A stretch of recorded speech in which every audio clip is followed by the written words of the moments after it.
What's going on, everybody? So today we'll be work on a Wednesday schedule, and so usually what I do for these days is have a weekly review about what we learned since last work on a Wednesday. But yeah, we'll be on an off schedule pretty much all week, so I need to kind of adapt to how to fit everything in before Unit 4 exam, which is going to take place, I believe, next week. So without further ado, I want to get started with today's review. So we went over 4.7, I believe, last Thursday, right? We talked about the foundations of the market revolution, which was a period of economic transformation in the early 19th century America, right? We went from a more agricultural economy to more of an industrial economy, right? So we saw new innovations, like new roads, canals, and railroads, right, to boost trade and communication. And this made everything pretty much accessible, right? There was a lot of things that went on during this time. We saw steamboats, which was one of your questions on the quiz this week. And we also see Henry Clay's American system, right, which supported this growth with a national bank, infrastructure funding, and protective tariffs. This era also fueled both national and sectionalism, but national pride was high, right? We also have to keep that in mind after the War of 1812, but so were regional disputes, especially around slavery and federal power, which we'll also go into this next couple slides we're talking about from the week review. Following 4.7, we went over 4.8, which basically was the culture around this revolution that we were talking about. So, like I said, it just didn't change the economy, it changes the society as well.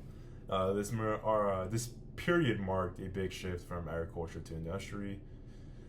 Just like I said, with new factories and trades from cities like Chicago and Cleveland, economically we saw a rise from a middle class to a wealthy business elite, right? So we talked about that as well, about how everyone's kind of like, I guess you could say, net worth changed during this time economically. So with that being said, we also saw for women, this era began new roles for them, right? So we talked about how single women had started working in factories, and having more domestic kind of type jobs. They also taught, while married women stayed home and fulfilled household duties as their husbands were away at work, working long hours, right? And this separation was basically the roles. These separation roles marked a significant social change as well. So yeah, keep that in mind for 4.8, just the culture around everything, right? Like we just mentioned, I believe 4.8 was on Monday, which was basically yesterday when I'm recording this. So yeah, let's continue to move on. Like I mentioned earlier, we saw some technological and labor developments during this time as well. We saw the inventions such as the cotton gin, the steamships, and the Erie Canal, right? So factories and railroads connected from distant markets, which helped boost productivity. With this advancement, however, became poor working conditions, right? Leading the workers forming strikes and forming some type of union, right? To kind of just protest that they wanted, less hours, less harsh work. But this period set the stage for America's future labor rights, with early pushes for a 10-hour workday, like I mentioned, less harder day, as these environments were really unsafe at this time. They were just trying to fight for what they believed in, which is great to see. Even 100 years ago, people were still fighting for what they believed in. But yeah, with that being said, I'm going to go ahead and move on to the next slide, which I think is 4.9, what we went over today, and let's continue. So yes, 4.9, the age of the common man. This is what we went over today for Tuesday, even though we had an off schedule. This is the first day we have an off schedule. Not gonna lie, I kind of liked it. Just kind of getting all the classes out of the way and then have the afternoon to kind of meet your parents and hand out your report cards, as everyone did so well for quarter one of my class. I'm very proud of you guys. But with that being said, I'm gonna go ahead and kind of review 4.9. So Jacksonian America. This period was from 1829 to 1837, right, under Andrew Jackson's leadership as president. Jackson was all about supporting the common man, right, we talked about today. So he expanded voting rights for white men by removing property requirements. Politically, he used the spoils system, which we talked about today, which was basically, like I said, nepotism, right? He was giving government jobs to his supporters. I mean, come on, that's crazy. You know, I made the kind of the example today that like it's like me becoming principal if I'm so light that's so flow. I mean, first of all, I can't even be a principal. So, I mean, yeah, it is just like basically what it did, what it will do for me becoming principal, which has happened. Take it from the past. Imagine someone not knowing anything about government. It's just due to corrupt, right? So, yes, he gave it to supporters and he opposed the second bank of the U.S., right? Which he saw favoring the elites. This will lead to like a huge financial crisis in the year 1837. So yeah, this was not good. His presidency, though, marked a shift in political power, but not without controversies. So keep that in mind as well. Let's continue to move on.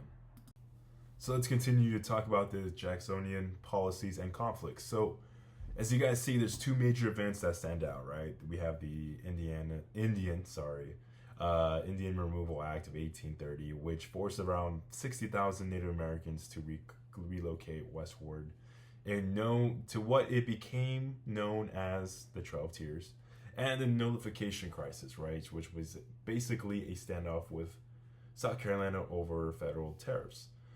This crisis showed Jackson's determination to preserve the Union, even when states disagreed with federal policies. So this was awful during his term. This was awful. And it kind of just brings you to that question. It's like, man, should we really have that Andrew Jackson on the $20 bill when we have other leaders that were like super successful and did not have this removal act towards a certain group? But yeah, we discussed that in class today, and everyone said no.